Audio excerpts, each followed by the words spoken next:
What is going on, YouTube? This is my powerlifting in the bag uh, video that I think I said it in my last video that I will be doing. Yes, I have a replica Darth Vader helmet because that is awesome. But I'm going to start off this video. I just bought a new hat from Prosciutto Poppy. I'm from Mass, huge Mass guy. Prosciutto Poppy and Nick Gorino, I believe. So shout out to them. I got a Born in Boston hat. No.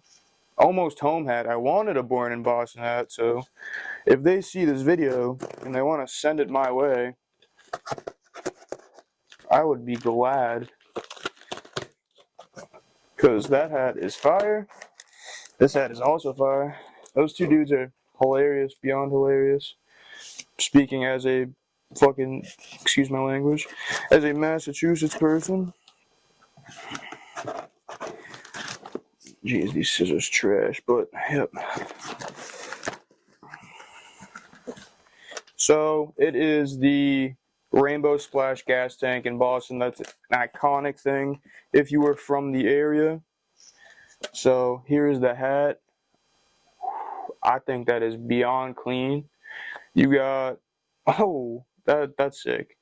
The T-line, and then an at. I think this hat is beautiful.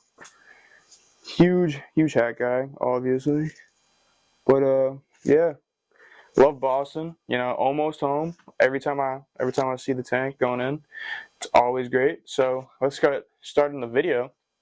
Actually, I'll just show my hats off real quick. Team USA baseball cap, World Baseball Classics, and then Red Sox hat, go Sox. Beating the Yankees last week, sweep. So starting off, I have a Canon EOS Rebel T3i camera with microphone, which I have here, and I'm wearing my hat. Amazon's bestseller tripod, just for the basic things, the recovery. If I am hurt or tense and I need a massage out, I have Tiger Balm that I use. I don't use Icy Hot or Bengay or BioFreeze. I've used all of them. They don't really work. Tiger Balm is what I do use, and I do use CBD oil as well. That helps. I also have a massage gun for recovery when my muscles are a little sore. And lastly, cupping. I have a cupping set that I use anytime, my back's really tight, my shoulders. That's what I use to, get back and recover. Starting off with my old gear, I'm going to just start with my wrist wraps. My old wrist wraps, where I believe these are like $10 at Dick's Sporting Goods, red, white, and blue, because supporting the country. They work good. They're all right. I just wanted new ones, so I got new ones, and I'll show you guys those when I'm done with my old gear. But they were all right. I'd give it like a 5.4 out of 10 when it came to it. I could still bend my wrists and everything, no matter how tight I strapped them.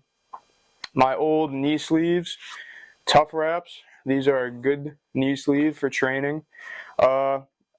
In powerlifting, you go a size down, so you have that extra tightness when you measure your knee. So go a size down, extra tightness for competition. I wore these in my first competition, where I hit 2 out of the 3 squats. I technically hit my third squat. I just did a little bounce right before the judge said down. So I got 2 red lights, even though I still got depth and locked out perfectly fine. It was what I did before I squatted.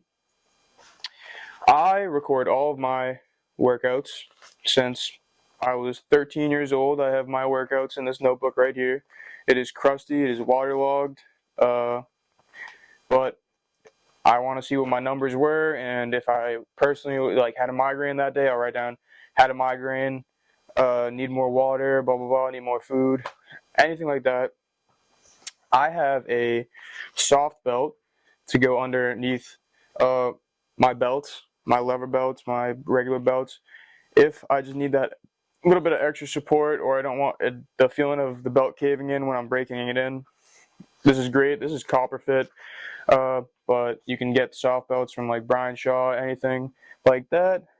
I don't rely on that belt. I do not wear that often at all. I actually haven't worn it in months, but once again, just going over old gear. Here is my first belt, a custom red, white, and blue Inzer belt. This one is not a lever belt and was a pain in the butt for me to get on and off when I was a lighter weight and a newer lifter. Going into my last belt, Inzer Forever belt. Great belt, 10 millimeter. I just moved away. I wanted a 13 millimeter belt. I've tried A7, Inzer, a couple Amazon brand belts, all from like what my friends had pretty much, and I felt SPD was actually the best belt for me. And actually, along with those singlets, I forgot about those. Let me grab those real quick. Here they are. So this is my personal belt. Singlet, unitard, whatever you want to call it. The regular red, white, and blue, not red, white, and blue, black and red SPD belt, singlet. This is what I love. I love this one, SPD Powerlifting. You see that? I feel tight, secure. The material is more thick. Now I feel like that's why I feel secure. This is my school's, my team's uniform, black and blue A7. A little thinner. I don't really like A7's singlet. That's a personal opinion. I think, they're a great company, great brand, but it's just not my style of singlet. And they have a little elastic piece to help grip on the thighs, which SPD's does not, but I'm not complaining. I don't even wear this. I wear my red one. I probably should, because I'm the president of my powerlifting team. Going into small things, my new wrist wraps that I was talking about, I wear Villain Tough Wraps, thumbless. I think these are amazing. For the price, it was good. Yeah, they're not too stiff. They're nice and flexible. I was just wanting to move away from the thumb strap, get some more support, and that's exactly what I got in these. All black, and you will see that I have that tendency to be wearing all black. I do have, I don't even know the name of these, just deadlifting straps. I don't wear these often. Even when I PR, I just don't think, in my personal opinion, I just can't get in a proper position when I'm wearing these. I can't engage my lats correctly. Whatever, I rely on them too much if I wear these, and ego lifting, as everybody knows, is not something you should be doing in lifting. I warm up deadlifts and squats with this elastic band, perform better. Great, I just put it around my ankles, go side to side, put it around my knees, do a few squats just to get the hip area, glute area warmed up more. It doesn't do a ton, but it gets the blood flowing, which is perfect. Before I do anything else. Training shoes, I warm up with Vans. These are my everyday Vans that I coincidentally also warm up with on the treadmill at the gym. I have a pair of Converse or Chucks, whatever you want to call them. Those are also great. I do periodically use elevated shoes for training. It's not for me. My leverage points just don't correlate with it, but at the end of a block for a week, just to do something different, I'll wear these. I took the laces out. This is Do-Win. I took the laces out. They were just too long, so there's just straps. Good shoe. Once again, my leverage points don't suit me for this, so I wear flats, and I will actually get into that right now. The flats that I use are Notorious Lifts, all black. I think these are amazing. They were cheap, like 25 bucks. I love to test out other slipping lifters, like deadlift slipper shoes. I do love these. I thought I did like the secure feeling of a shoe when I was lifting, and then I got these, and I fell in love. All black.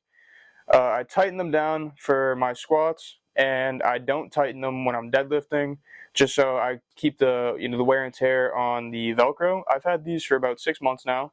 They're still in pretty good condition. The Velcro by the strap is fraying up a bit. Like I said, I'm a conventional. These are sumo for sumo. I deadlift conventional, so I'm not pushing on the side that much. So when I'm deadlifting and my feet are stationary, I don't need to tighten these down as much since I'm just driving to the floor. Squatting, my stance is a little wider, and I kind of twist my feet a bit inside the shoe, so I want that tightness in there. Once again, these are great. You don't need them to be a lifter. You can go barefoot if you wanted to. You can wear Converse, which were my first lifting shoes, Vans, whatever. This was just a personal thing that I wanted to try out and fell in love with. Next up, I have my SPD deadlifting socks. These are for my competition socks. For training, I really don't wear socks. You know, if my shins bleed in training, they bleed. That doesn't bother me. What else do I have? Next, my current knee sleeves, Inzer Pro knee sleeves. These, 10 out of 10. I love these. Do they suck to get on and off? Yes. But are my lifts huge when I wear these? Yes. These keep my knees warm. Maximum support. I can't emphasize it enough. This is just such a great knee sleeve that Inzer has made. I'm a huge SPD guy, so going out and getting this just to try it, I had a bunch of friends be like, yo, you need this, you need this. You don't need it, obviously, but I was looking at new knee sleeves at the time, and these are expensive. These were around $130 pre-tax, pre-shipping. And Inzer, their customer service was great. I didn't hear for a week after I ordered these, so I emailed them, and within an hour, somebody got back to me, which something SPD takes a while on is customer service. But once again, SPD is a great quality brand. I tell the chalk in my bag, because not all gyms provide chalk. Not gyms want chalk, so they're not going to provide it. So I'll walk over to a trash can, open this up, get it on my hands, walk back, hit a set real quick, and I don't get yelled at. So that's a huge thing. Next, little multi-tool here. When I had my Inzer belt, my hassle was it was either too tight or a little loose, which I did not like. That's my one flaw with the Inzer belt. Even though I had it for around 5 years, I used it in my lifting, and I chuck it, slam it, and it buckle's in great shape and everything. I just keep this on to change because you need the screws to adjust the size. And yeah, that's why I have that. Pen, clicker. Going on to my favorite thing is my SPD belt. I wear an extra large, and I actually, right now at my weight, I'm high 180s, 190 area. Pound wise, I'm in these last two strips. I got extra large. My brother got me this for Christmas. It was the last in stock at that time, which was awesome. I love SBD's 13 millimeter belt. It's not for everybody, but it's the one I love the most. Obviously, you know, I'm a college student, money's a tight thing. I wasn't looking for the most expensive thing at the time. My brother just offered it to me. I actually asked my parents for it for Christmas, and he gave it to me. And that's just not the thing I got because it's SPD, and SPD is the like Nike of powerlifting. No, I tried out, like I said, a crap ton of belts before. At school, my friends' belts, and the 13 millimeter SPD belt was just, it felt right to me. It felt great, supportive, and everything. And all belts do that, but I just felt the most secure in it. My gym bag. This is a military gym bag. I typically wear these instead of duffel bags. I'm not a big duffel bag person. And everything's in here at once, all the compartments. I can just throw my keys. I don't have to search or anything. Everything's well organized in this. In here I have my competition mouth guard. I do wear a mouth guard during my competitions, just because, you know, when you're going for a heavy set, you know, I'm biting down really hard. I don't want to bite on my tongue. I don't want to crack my teeth. So it just rests on not the top like a regular sports mouth guard. This one rests on the bottom. I wish I wasn't orange, but you get what you get. Not complaining, it does the job. Lastly, for my in the bag is my water bottle. I have a Yeti water bottle. This is a gallon. You don't need it. That's just in my bag. That's my personal. That's my inventory. I love it. I had a little Nalgene bottle, and I'd fill it up 4 or 5 times in the gym. So I just, spent the money on this. It's worth it. Keeps my water cold for days. Has a little magnetic top for the screw-on cover, so you don't lose that. I think this is one of the best investments personally I have for my weightlifting, because I don't have to walk to the water bubbler, fountain, whatever you call it, every time I need a drink of water. I got that on me. Fits perfectly in my car. That's about that for in my bag. Just a couple last things. If I'm having knee pain, I saw this from, I believe, Eddie Hall. He wears these. It goes right here, and it takes the pressure off the tendon, and it actually relieves knee pain, and that's a huge thing. For my supplements, I take creatine. I have pre-workout, like I was saying in the video that I'm going to upload later in the week. Huge Savage Sebum pre-workout person. I think it's the best pre-workout. Not much caffeine, not much sugar. The flavor is perfect. It's not too sweet. Like I said, ashwagandha. I just switched to extract to have a less concentrated amount. Fish oil, whey protein, creatine, and that's about it. I have other pre-workouts. I have Rise, I have Alpha Lion. I have a lot, but yes, that is my in the bag video. I hope you guys enjoy. If you guys have any questions on any of the products or pieces of equipment that I have, just put it in the comment section. DM me on Instagram, bmfitness_31. I also have a TikTok page if you guys want to go follow that. Other than that, you guys will see my next video Saturday of my new lifting program and me stepping away from training RPE. Thank you guys.